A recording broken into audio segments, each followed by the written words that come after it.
My life today, September 29. Dwell together in unity, partakers of the divine nature.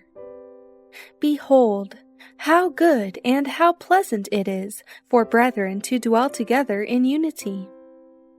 Christian unity is a mighty agency. It tells in a powerful manner that those who possess it are children of God. It has an irresistible influence upon the world, showing that man in his humanity may be a partaker of the divine nature, having escaped the corruption that is in the world through lust. We are to be one with our fellow men and with Christ, and in Christ one with God.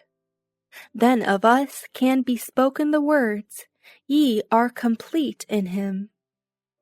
In the plan of redemption, a place is allotted to every soul. To each man is given his work. No one can be a member of Christ's body and yet be inactive. The work of God's people may and will be varied, but one Spirit is the mover in it all. All the work done for the Master is to be connected with the great whole. The workers are to labor together in concert, each one controlled by divine power, putting forth undivided effort to draw those around them to Christ.